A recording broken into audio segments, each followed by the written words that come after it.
First నాన్నగారికి career లో హీరోగా బ్రేక్ వచ్చిన మూవీ అంటే పోలీస్ స్టోరీ పోలీస్ కదా. స్టోరీ. అవును. బట్ కన్నడ మూవీ అది యాక్చువల్ గా. అవును. అంటే తెలుగులో నాన్నగారికి ఇంత సర్కిల్ ఉన్నప్పటికీ కూడా తెలుగులో కంటే కన్నడలో ఆఫర్స్ ఎక్కువ రావడానికి రీజన్ ఏంటి? అంటే పోలీస్ స్టోరీ ఒకటి హిట్ అవ్వడం, అప్పుడు అది ఒక different kind of movie.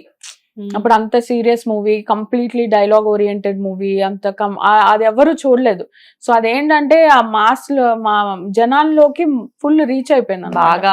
So దాని తర్వాత చాలా ఇంకా పోలీస్ కి ఒక సింబల్ అయిపోయారు ఇంకా.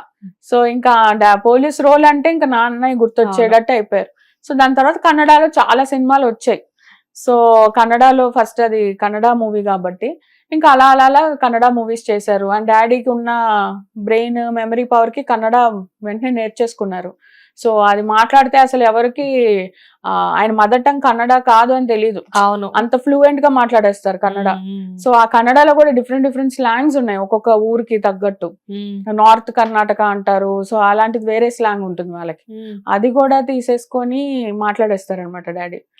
సో అలా ఇంకా కన్నడలో ఫేమస్ అయిపోయారు. యాక్చువల్ గా మీరు ఇప్పుడు ఓన్ చేసుకున్నారు జనం. ఇంకా అంటే పోలీస్ స్టోరీ గురించి వచ్చింది కాబట్టి ఇక్కడ ఒక చిన్న విషయం చెప్తాను. అప్పటికి ఇప్పటికి ఆ పోలీస్ స్టోరీ మూవీ ఎప్పుడు చూసినా బోర్ అనిపించదు. అవును, అదొక వండర్ఫుల్ మూవీ, బాగా గ్రిప్పింగ్ గా ఉంటుంది.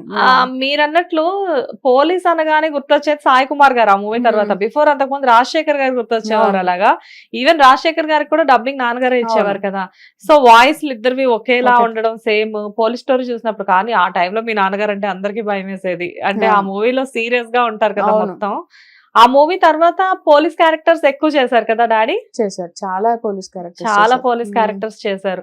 కానీ ఆ టైంలో నిజంగానే మీరు అన్నట్లుగా సాయి కుమార్ గారు అంటే తెలియని వాళ్ళు చాలా మంది కూడా కన్నడనే అని చెప్పేసి అనుకున్నారు. నేను కూడా చాలా కాలం మేబీ కన్నడనేమో అనుకున్నాను, ఎందుకంటే కన్నడ మూవీస్ ఎక్కువగా చేసేవారు. అండ్ తెలుగులో ఏంటంటే కొంచెం చేసినా గానీ తక్కువ రోల్స్ చేస్తూ ఉండేవారు. కానీ ఒక నాన్నగారి గురించి తెలుగులో ఒక టాక్ ఉంది తెలుసా మీకు? లైక్ అంటే ఇండస్ట్రీ సాయి కుమార్ గారిని యూస్ చేసుకోలేదు అని చెప్పి చాలా మంది అంటూ ఉంటారు. ఎప్పుడైనా విన్నారా ఈ మాట మీరు? అప్పుడప్పుడు విన్నాను. అంటే the family is extremely talented. And అలా అని చెప్పి ఏంటది బ్యూటిఫుల్ రోల్స్ వచ్చాయి. బీట్ అంతఃపురం, బీట్ మన ప్రస్థానంలో నాయుడు వచ్చాడు. అసలు ఆ క్యారెక్టర్ సాయి కుమార్ గారి కోసం, అది ఆయన తప్ప ఇంకా క్యారెక్టర్ లో ఎవరు ఉండలేరేమో, చూడలేమేమో అన్న ఫీల్ వస్తుంది అనమాట. ప్రస్థానం తర్వాత అసలు ఇంకా సాయి కుమార్ గారికి మళ్ళీ బ్రేక్ వచ్చేసి, అప్పటిదాకా ఏంటంటే అందరూ ఈ పోలీస్ జోన్ లోనే అదే దాంట్లో ఉండిపోయే జోన్ లో. But artist is an artist. So వాళ్ళు they are called artist because they have to do అన్ని డిఫరెంట్ కైండ్స్ ఆఫ్ రోల్స్ చేయాలి. అంత వర్సటాలిటీ ఉండాలి. సో అలాంటి వర్సటాలిటీ డాడీకి ఉండడము. సో మొన్న వచ్చిన సరిపోదా శనివారము ఇప్పటికీ కూడా అందరూ వచ్చి రివ్యూస్, నా ఫ్రెండ్స్ గానీ అందరూ చెప్తున్నారు, మీ డాడీ వస్తే నవ్వొచ్చేస్తుంది సినిమాలో.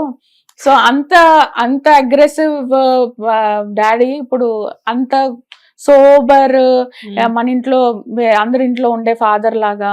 సో అది కూడా చేయగలరు. సో ఆ daddy versatility is extremely. Sai Kumar గారు నిజంగానే అంత కొంచెం కామెడీగా, అంటే నిజం డాటర్ కామెడీ. లైక్ ఇప్పుడు మీతో మరి ఎలా అంటారు, ఎలా వచ్చావు ఇంటికి అని డాటర్ ని క్యూరియస్ గా అడిగితే కార్లో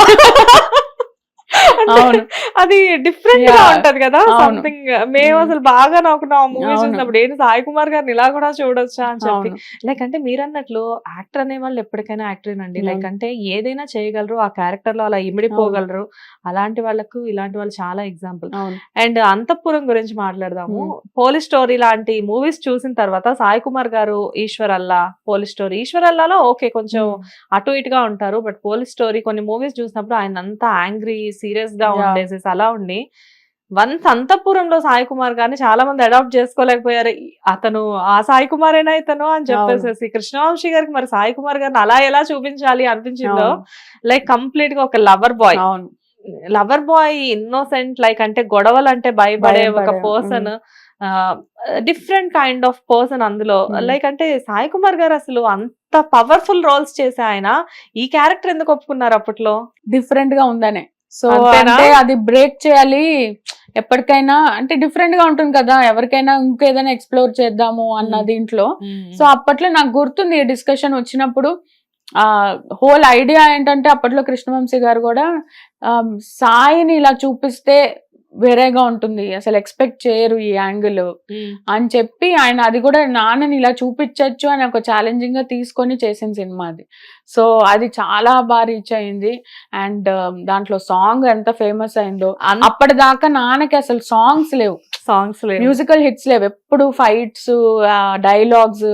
సో అలాంటిది కంప్లీట్లీ చేంజ్ అయిపోయి ఆ సాంగ్ ఇప్పటికీ కూడా చాలా ఫేమస్. తలుచుకుంటే ఇప్పటికి కూడా గూస్ బంప్స్ వస్తూ ఉంటాయి. లైక్ అంటే ఒక రొమాంటిక్ సాంగ్ అని, రొమాంటిక్ సాంగ్ లో నాన్న యాక్ట్ చేయడం అంటే డెఫినెట్ గా ఇప్పటికీ ఎప్పుడైనా ఆ సాంగ్ చూసినప్పుడు పోలీస్ స్టోరీలో చేసిన సాయి కుమార్ గారు ఇలాంటి ఒక సాంగ్ చేశారు, ఇలాంటి ఒక క్యారెక్టర్, ఇలాంటి ఒక మూవీ ఎలా అని చెప్పేసి అనిపిస్తుంది. అంటే అంత అందంగా అద్భుతంగా వాళ్ళిద్దరు పేరు కూడా అటు సౌందర్య గారు కానివ్వండి, ఇటు సాయి కుమార్ గారు కానివ్వండి, ఇద్దరు కూడా పోటీగా చేసినట్టు ఉంటది ఆ సాంగ్. జనరల్ గా అలా చూసినప్పుడు ఇంట్లో అందరు కామెంట్స్ ఏంటి అంటే బ్రదర్ సిస్టర్స్ కూడా సాయి కుమార్ గారిని ఎలా తీసుకున్నారు ఆ టైంలో, అంటే ఇలాంటి క్యారెక్టర్స్ చేసి? నేనైతే చాలా హ్యాపీగా అయ్యాను, ఎందుకంటే నాకు ఆ సాంగ్స్ అవన్నీ ఇష్టం. ఎనీ గర్ల్ ఆ సాంగ్స్ అవన్నీ నచ్చుతాయి కదా. అప్పుడు దాకా డాడీ ఎప్పుడు సాంగ్స్ చేయలేదు అని చెప్పి ఉండేది అనమాట ఫీలింగ్. సో ఆ సినిమా చూసాక అమ్మాయి ఆ డాడీ చాలా బాగుంది సాంగ్, మంచి హిట్ అయింది. మమ్మీ కొంచెం అటు ఇటుగా తీసుకున్నారు కానీ బట్ ఓవరాల్ గా అందరం హ్యాపీ. స్కూల్ కి వెళ్ళినప్పుడు మీ ఫ్రెండ్స్ అడుగుతూ ఉండేవారు మళ్ళీ మీ డాడీ? కానీ మెయిన్ ఏంటంటే మేము చెన్నైలో ఉన్నాం అప్పుడు. So daddy either Telugu or Kannada movies లో బిజీగా ఉండేవారు. సో కంప్లీట్లీ తమిళనాడు చెన్నై కాబట్టి అంత అటెన్షన్ వచ్చేది కాదు మాకు, విచ్ ఇస్ గుడ్. మాకు కూడా అలాగా మమ్మల్ని ఏదో ప్రత్యేకంగా యాక్టర్ డాటర్, యాక్టర్ సన్ అని చూస్తే కూడా మాకు అంత నచ్చేది కాదు. సో అంటే మేము ఎప్పుడు లైమ్ లైట్ కి దూరంగానే ఉందామనే ఉండేవాళ్ళం. సో బట్ తెలుగు వాళ్ళకి తెలుసు మేము ఎవరు ఏంటి అని. సో ఆ ఎక్సైట్మెంట్ చెన్నైలో కూడా most of the people industry people ఉంటారు, అందరికి సాయి కుమార్ గారు తెలుసు. అవును. సో మీరెవరు అన్నది అందరికి తెలుసు, మాక్సిమం తెలుసు. హిట్ టీవీ యాప్, ఇందులో short news, live news, entertainment shows, movies, digital magazines తో పాటు మీ జిల్లా వార్తలను కూడా ఫ్రీగా చూడొచ్చు. ఇంకెందుకు ఆలస్యం, వెంటనే హిట్ టీవీ యాప్ ని డౌన్లోడ్ చేసుకుని ఫ్రీగా ఎంటర్టైన్మెంట్ పొందండి. Hit TV app. Hit TV app. Please download hit TV app. Hit TV app ని ఫ్రీగా డౌన్లోడ్ చేసుకుని ఎంజాయ్ చేయండి. మీకు నచ్చిన ఎంటర్టైన్మెంట్ కోసం హిట్ టీవీ యాప్ ని ఫ్రీగా డౌన్లోడ్ చేసుకుని ఎంజాయ్ చేయండి. హిట్ టీవీ యాప్ ని డౌన్లోడ్ చేసుకుని ఆస్వాదించండి, ఆశీర్వదించండి. ఇంతమంది సెలబ్రిటీలు హిట్ టీవీ యాప్ ని డౌన్లోడ్ చేసుకోండి అని చెప్తున్నారంటే ఎంత మంచి యాప్ ఆలోచించండి. అమెరికా అమెరికా అమెరికా అమెరికాలో చదవాలనుకునే వాళ్ళకి విశ్వసనీయమైన పేరు మన శౌర్య కన్సల్టెన్సీ. UK లో 1 year masters, UK లో 1 year masters, 2 years work permit up to 5 years visa. Contact Saurya Consultancy. Contact 89851 89851.